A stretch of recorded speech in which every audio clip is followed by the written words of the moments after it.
What does it feel like to lose? Not like losing someone or something. I mean to lose in a competitive sense. It's a feeling that none of us enjoy, but something that all of us have experienced at one point or another. Victory is the ultimate goal in whatever sport is being played, so naturally losing is the other side of the coin. Most sports are played with two teams at a time, so failure is typically a 50-50 shot on any given day. Even the best of teams in major sports win less than 60% of the time, so failure is expected but must be regularly overcome to achieve the title. Motorsports has the unique advantage of putting all teams in the same arena at once. Seeing your rival each and every week can lead you to be more or less reckless. Either you'll get them next week or you won't because they'll just get you back the week after. It's a system of checks and balances that has existed for decades, not necessarily out of respect, but also fear of violent crashes. While open-wheel cars are built for speed and streamlined for efficiency, NASCAR's cars are slower, stockier, and can handle contact from time to time.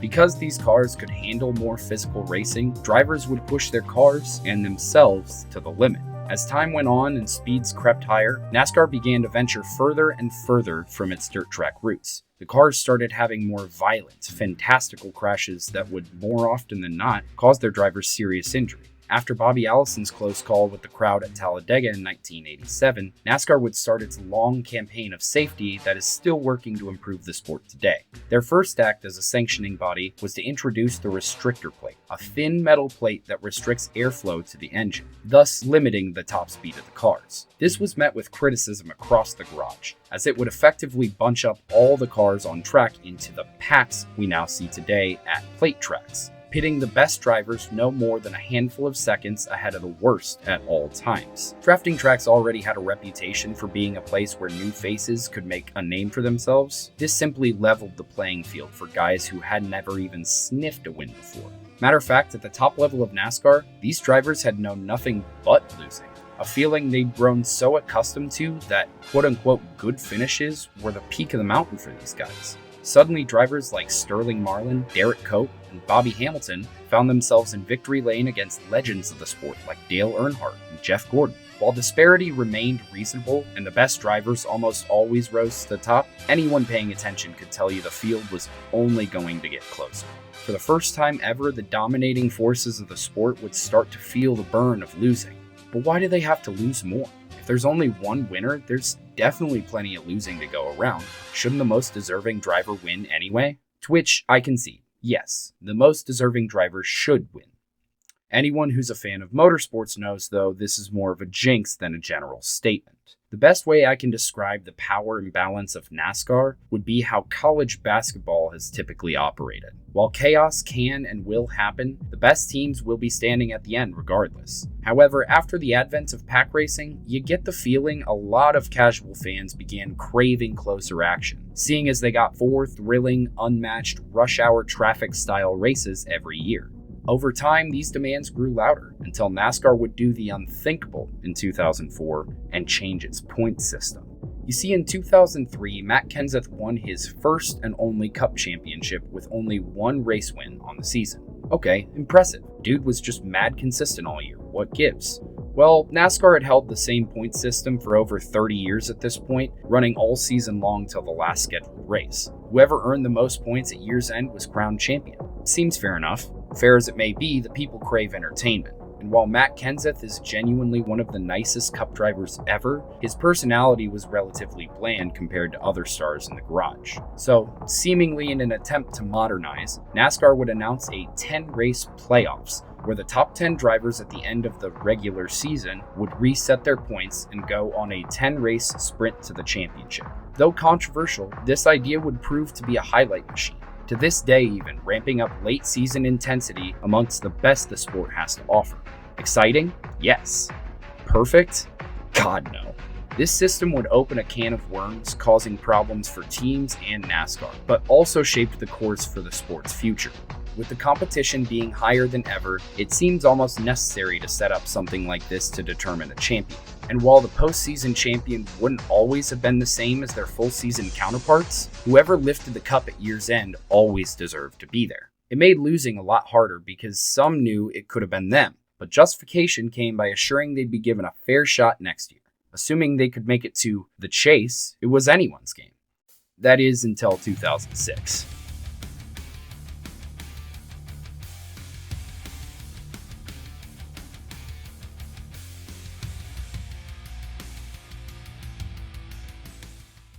For half a decade from 2006 to 2010, Jimmie Johnson put up 35 wins, 81 top 5s, 117 top 10s, and a mind-boggling 5 consecutive championships. Considering NASCAR peaked in popularity around the same time, you could consider this one of the reasons the sport hit its 21st century decline.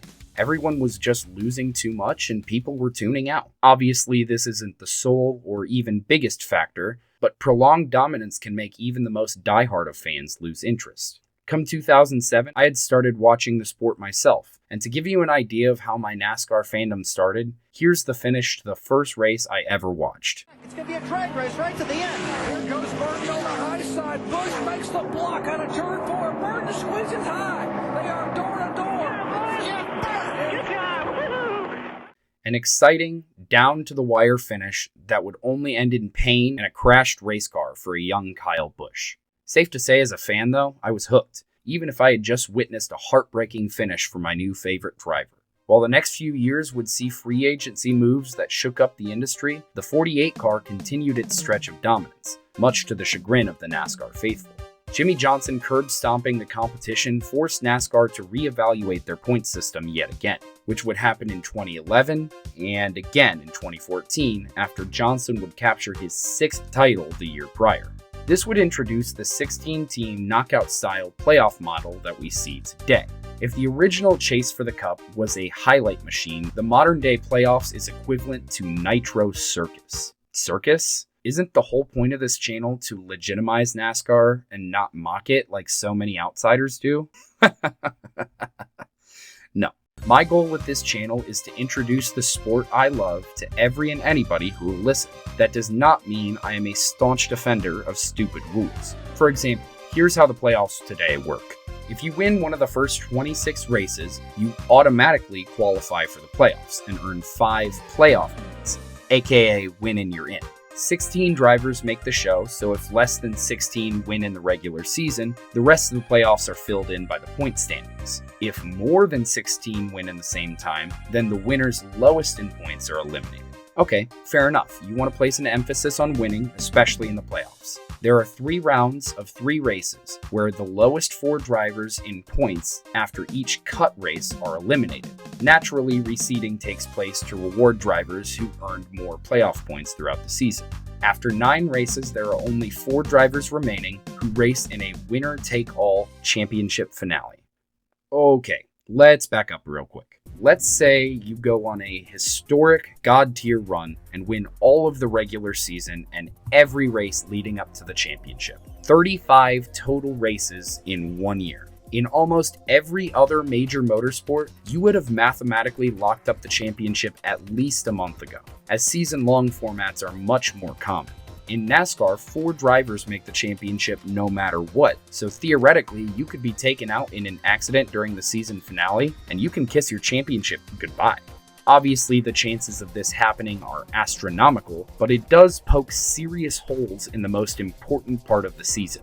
Winning a race is now harder than ever, a sentiment shared by numerous drivers. This ultimately makes losing that much more painful, as giving rise to parity would make winning a race look more like a rugby scrum than a long-distance endurance test. And in the playoffs, you could have a fantastic season wiped out in an instant. Ask 2020 Kevin Harvick. Despite the chaos that was the 2020 season, there were 2 constants, Denny Hamlin and Kevin Harvick. Though Denny's done plenty of losing throughout his career, so we'll leave him alone today. These 2 went on to win a combined 16 races over the course of the season, with Harvick scoring 9 for himself, a quarter of the entire season. By almost all metrics, Harvick was by far and away the best driver that year.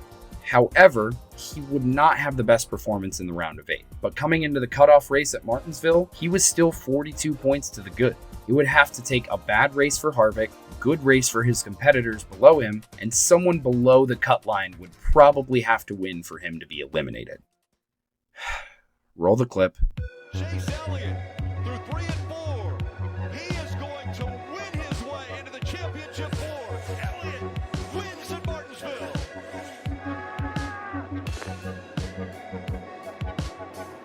Can Harvick do it? The final turn. He needs the position. Oh, Harvick spins the 18. Turns into the 18. He turns as well. The 18 crosses the start-finish line. Listen, I'm not even a Harvick fan, and yes, I was upset at the move he tried, but after all was said and done, one of the most dominant seasons in recent memory would crumble into a missed championship appearance. Even those who won more than anyone found themselves losing in the end, leaving a sour taste in everyone's mouth that was only partially remedied by Chase Elliott, the sport's most popular driver, winning his way to his first championship. While this would soothe the burn a little, the legitimacy of the playoffs was cracked significantly. Luckily, Kyle Larson would have the dominant season of the century, winning 10 races en route to his first championship, thus putting some validity back into the system. The Generation 7 car was introduced in 2022 with the intent of delivering even more parity on the racetrack, and parity it would deliver, seeing a record-setting 19 different drivers win at least one of 36 races. This would cause big problems for winless drivers though, as both Ryan Blaney and Martin Truex Jr. would go winless despite being 3rd and 4th in points, and Truex would miss out on the playoffs entirely. We're now at the point where even the best, most consistent drivers don't even get a chance at a title. Things like this are rare, and the field will grow apart a little due to the competition level of teams, but having it happen in the first place is just insane. Okay, I've vented enough. What's up next? Oh, fuck. This brings us to the present day. Most of the same things ring true, but now you get my perspective of losing. You see, Kyle Busch went on to become the winningest driver of the 2010s, and also pick up the most National Series wins in NASCAR history. At the peak of his career, he was winning about 10% of the time, which, considering he's just one of 40 drivers, is an insane statistic. He overcame a broken leg in 2015 for his first title, then shut up the doubters in 2019 when he flat out dominated. Then 2020 hit. This year affected lots of teams in a lot of different ways, but it affected the 18 team more than anyone else. Kyle was a long practice session sort of guy, and COVID got rid of practice and qualifying entirely for safety measures. While those have returned to normal somewhat, Kyle's dip in performance was noticeable. He barely managed to extend his yearly race win streak by nabbing a wild Wednesday evening race at Texas after he'd already been eliminated. This gave me hope for 2021, where he only won 2 races and again missed the championship. 2022 was worse, with only 1 win and a first round exit in the midst of a messy breakup with Joe Gibbs Racing. Richard Childress Racing seemed to welcome him with open arms and fast cars, winning 3 races and sitting second in points halfway through the season. While the playoffs were disappointing, I chalked it up to a new team and went into this year with optimism and hope that I'd see Kyle's former self on track. Boy, was I wrong. This year has been nothing short of his worst year in Cup, sitting 19th in points with no wins, almost certainly needing to pick one up to make the playoffs. I want to be desensitized to it at this point, but every time he runs well, something bad happens to the car, he crashes, and he just can't keep up any consistency. I almost want to say it's because he's in the twilight of his career, but he's literally at peak age for a NASCAR driver right now. I think at this point, I've stopped trying to come up with excuses. I'll be happy if he wins, but it's all in the face of regression, right? That's not exclusive to NASCAR, that's everywhere. Athletes get older, they lose their touch, the game adapts to them. Do as much winning as you like, losing catches up with us in the end. Very, very few get to walk out on their own terms. It makes us relish our victories even longer, and become more okay with defeat. Something you see older drivers acknowledge after every new win. You might as well celebrate like it's your last, because you never know when your last one is going to be. As humans, we are inherently tribalistic, meaning we attach ourselves to an identity to feel a sense of belonging. We see it in sports teams, athletes, politics, and social groups. But why do we emotionally invest ourselves in people and groups that will likely never know who we are? Why do we continue this parasocial nonsense? Well, for that sense of belonging, honestly. Even though the people running the show don't know fans by name, the presence of support drives people to be better, to show out for their fans. While it doesn't make losing any easier, it's almost comforting knowing you have a community that feels the same way you do. Speaking of community, I made a post on the NASCAR subreddit a couple weeks back, asking for the most painful moments fans had experienced. The response was overwhelming. Not only do other fans share many of the same sentiments, but the sport has affected millions of people in ways unimaginable. Whether you're riding a wave of momentum to the playoffs, or struggling to make it in, just know you will lose again, and that's okay. It'll just make winning that much more special.